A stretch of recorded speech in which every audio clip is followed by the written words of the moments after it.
The pen was already moving toward the paper when the janitor spoke. Not loudly, not with the kind of voice that commands a room. Just 3 words, flat and certain, the way a man speaks when he knows he's right and has stopped caring whether anyone believes him. That number's wrong. Vera Hollins didn't look up. She was the CEO of Hargrove Capital Management, one of the oldest private equity firms in the Northeast, and she had not looked up at irrelevant things in 15 years. The pen kept moving. Beside her, the firm's general counsel had already begun straightening his copy of the liquidation agreement. Across the table, 2 senior partners from the acquiring firm were exchanging the careful, neutral smiles of men who had already decided how they would spend their afternoon. The janitor said it again, louder this time. That number is wrong. Vera's hand stopped, not because she believed him, because the sheer audacity of it, a man in a gray uniform with a mop bucket parked beside the door to the firm's 42nd floor conference room, had momentarily shorted out every normal response she possessed. She turned slowly, the way you turn when you're not sure if you've actually heard what you think you heard. He was standing near the window, late 30s, maybe 40, sandy hair that needed a cut, a small grease stain on the left knee of his uniform pants, the kind that doesn't come out no matter how many times you wash it. He was holding a squeegee in one hand and looking at the financial projection displayed on the conference room's main screen with an expression that was not awe and was not confusion. It was certainty. "Excuse me," said Vera's general counsel, a man named Arthur Pine, who had spent 31 years in corporate law and had developed over that time a very precise tone for addressing people who had wandered into spaces they didn't belong. He used that tone now. The janitor didn't flinch. "The amortization schedule on slide 14, he said. "The depreciation offset is calculated against the pre-acquisition basis, not the adjusted basis. If you close this deal using that number, you're signing off on a $23 million discrepancy." The room went very still. Vera had been in finance for 18 years. She had closed deals worth 9 figures. She had fired CFOs, hired auditors who charged $1,200 an hour, and once spent 4 days in a conference room in Zurich negotiating a single clause in a cross-border acquisition agreement. She knew the sound of someone who understood numbers the way some people understood music, not as something learned, but as something felt. And the janitor, standing by her window, holding a squeegee, had just spoken in that language. She looked at the slide. "Someone explained to me," she said, addressing the room without looking away from the screen, "how we are on the verge of closing a $140 million deal, and no one in this room noticed what he just said." No one answered. Hargrove Capital had been built by Vera's predecessor, a man named Charles Hargrove, who had grown it from a 2-person boutique into a firm managing just under $4 billion in assets. When Charles retired, he had chosen Vera not because she was the obvious choice. She wasn't, but because he said she was the only person on the executive floor who actually read the footnotes. She had spent 8 years proving him right. The Alderton acquisition was supposed to be the firm's signature deal of the year. Alderton Financial Services was a mid-sized portfolio company with holdings in commercial, real estate, debt, and structured credit instruments. It was not glamorous. It was not the kind of deal that got written up in the journal. But it was solid, and Vera had spent 6 months building the case for it, and she had staked a significant piece of her credibility on the numbers her team had handed her. The deal was scheduled to close at 2 o'clock on a Thursday afternoon in October. At 1:47, a janitor had looked at her slide deck and found a $23 million mistake. The acquiring firm's representatives were still at the table when Vera asked everyone else to leave, just firmly. She thanked them for their patience, told Arthur to see them to the reception area, and waited until the door closed. Then she walked to the screen. She had the projection up on her laptop within 90 seconds. The amortization schedule on slide 14. She pulled the underlying model, found the cell, traced the formula. Her stomach dropped. He was right, not approximately right, not directionally, right in the way that junior analysts sometimes were when they'd caught a rounding error or a timing assumption. He was precisely, exactly, unambiguously correct. The depreciation offset had been calculated against the original acquisition basis, not the step-up basis that Alderton had recorded when it restructured its real estate portfolio 3 years earlier. It was the kind of error that happened when two different teams were working off two different versions of the same model and no one had done a final reconciliation. It was the kind of error that no one had caught because everyone had assumed someone else had caught it. $23 million. Vera sat down. After a long moment, she looked toward the door. The janitor was still there. He hadn't left.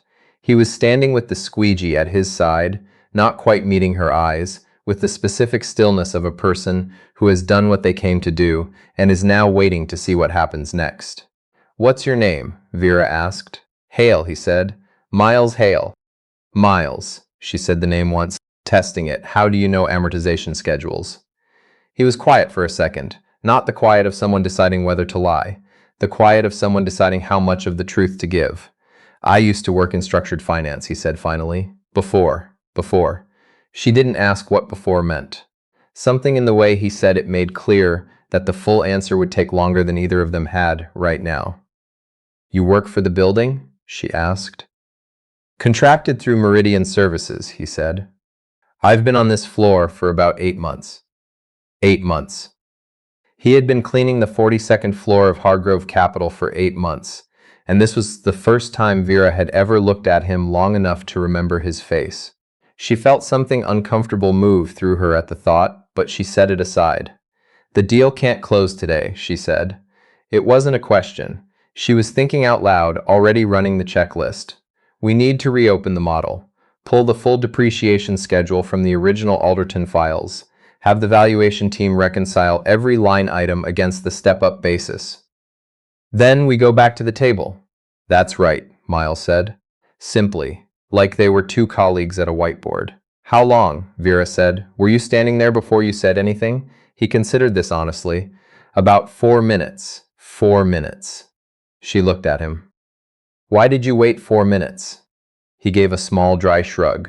"I was deciding whether it was any of my business." She almost laughed. In 15 years, she was not sure anyone had ever given her a more useful 4 minutes. The deal was pushed back 3 weeks. Vera's team spent 72 hours rebuilding the model from the source documents. What they found was worse than Miles had identified, and also, in a strange way, better. The $23 million discrepancy was real.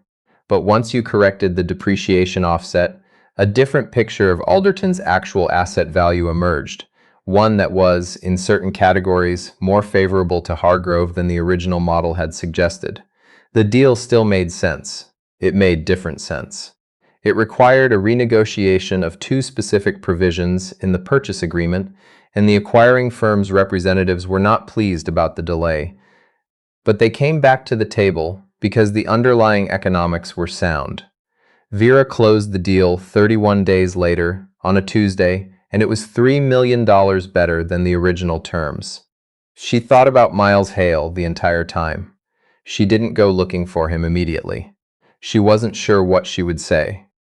More than that, she wasn't sure what she was looking for, whether she was looking to thank him, or to understand him, or to do something that would settle the persistent, low-grade unease she felt every time she thought about a man who understood amortization schedules, spending his days mopping floors on the 42nd floor. It was Arthur Pine who finally said what she was thinking.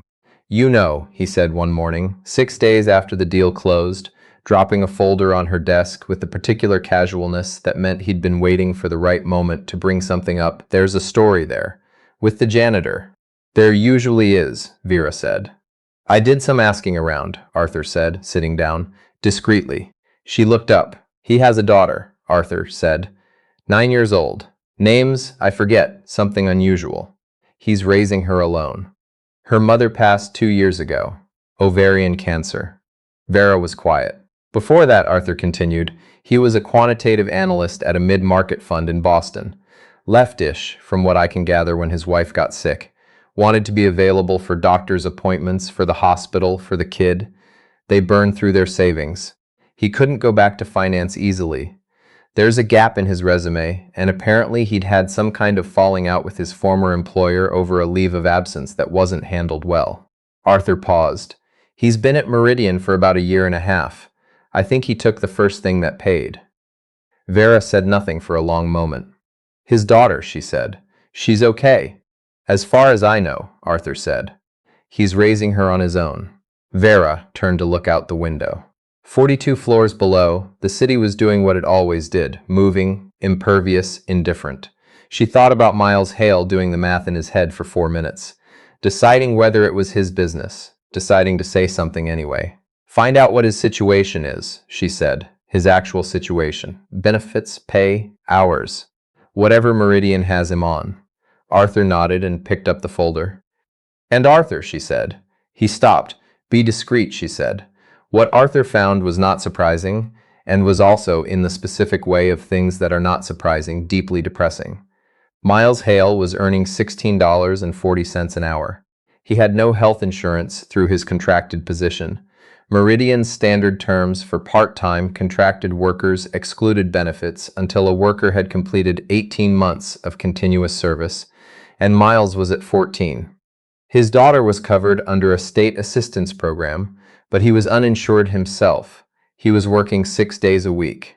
He lived in a 2-bedroom apartment in Somerville, 40 minutes outside the city, which he'd moved to after selling the house he and his late wife had owned because he could no longer afford the mortgage alone. He had a degree from Northeastern in applied mathematics. He had a master's in financial engineering from Carnegie Mellon. He had 7 years of experience in quantitative analysis at a firm that had since been acquired and restructured, and he was cleaning windows on the 42nd floor of Hargrove Capital for $16.40 an hour. Vera read Arthur's notes twice. Then she called Meridian Services. The conversation was brief. Meridian's account manager was pleasant and slightly confused. He had not expected a call from the CEO of one of his firm's clients asking about a specific contracted worker. He was not sure what to make of it. Vera was very clear about what she wanted to make of it. She arranged for Miles to be released from his contract with Meridian, effective at the end of the week, with a month's severance that Hargrove Capital would pay directly. She had her head of human resources post a position that afternoon, quantitative analyst, Hargrove Capital Management, mid-level, full benefits, salary range starting at $92,000. The posting went out at 4:30 on a Wednesday. She did not tell Miles any of this was happening. She found this out, later was a mistake, though not in the way she expected. He came to her office on Friday. She was in a meeting when he arrived, but her assistant put a note under her coffee cup that said, Miles Hale, reception, says he doesn't have an appointment, says it won't take long. She wrapped up the meeting 8 minutes early. He was waiting in reception, in a jacket that was slightly too big for him. The jacket of a man who had worn a certain size and then lost weight he hadn't intended to lose. He stood up when Vera came through the door. He didn't look angry. He looked like some trying to determine what to do with an emotion he hadn't anticipated. You arranged the Meridian thing, he said. It wasn't a question. Vera nodded once and gestured toward the small meeting room off reception. He followed her in. She closed the door. I didn't ask for that, he said, not angrily, just clearly. I know, she said. I was going to apply for the analyst position on my own, he said. I saw the posting. I recognized the firm. I was going to apply. Vera looked at him carefully. You weren't going to come to me first? No, he said. I was going to apply through the portal like everyone else. I didn't want. He stopped. Tried again. I didn't want to have gotten the job because of what happened in the conference room. I needed to know I could get it on my own terms. The room was quiet for a moment. Vera had interviewed hundreds of people over the course of her career. She had learned over time to pay attention not just to what people said, but to what they couldn't quite say, the thing that sat behind the words, the thing that told you who someone actually was. She was paying attention now. The posting went out 4 days ago, she said. You haven't applied? No, he said. Why not? He looked at the table. For the first time since she'd met him, he seemed uncertain. My daughter has an ear infection, he said. She's been home sick. I've been taking her to appointments. Vera said nothing. It's not a big deal, he added quickly. She's okay. There's a lot of moving parts right now, and I didn't want to submit an application with a cover letter that I wrote at 2 in the morning. Vera looked at him for a long moment. What's her name? She said. Your daughter. Something shifted in his face. The guarded quality dropped about 10%. Winnie, he said. Winifred, technically, which she hates. But Winnie. How old? 9. She'll be 10 in January. Is she like you? Vera asked, with numbers. Miles almost smiled. The smile of someone who had not expected to be asked that question in this context and was not entirely sure how to hold it. A little, he said. She likes puzzles. She's been teaching herself to code. At 9? She says it's the same thing as math, he said, just with different punctuation. Vera sat back in her chair. Outside the meeting room's glass wall, her assistant was pretending to look at something on her computer screen with great concentration. Submit the application, Vera said. Take the time you need with Winnie's appointments. Submit it when you're ready. I am not going to tell the hiring committee anything about the conference room. She paused. You'll go through the process the same as everyone else. Miles looked at her. And if I don't get it, then you don't get it, Vera said. And I'll be very surprised. But you'll have tried on your own terms, which is apparently important to you. He nodded slowly. It seemed like he was deciding something. Thank you, he said finally. For Meridian, even if I didn't ask. You helped this firm avoid a $23 million error, Vera said. I thought we were at least even. He submitted the application 11 days later. His cover letter, Vera later learned from the hiring manager, was one of the clearest documents anyone on the committee had read in 2 years of running that process.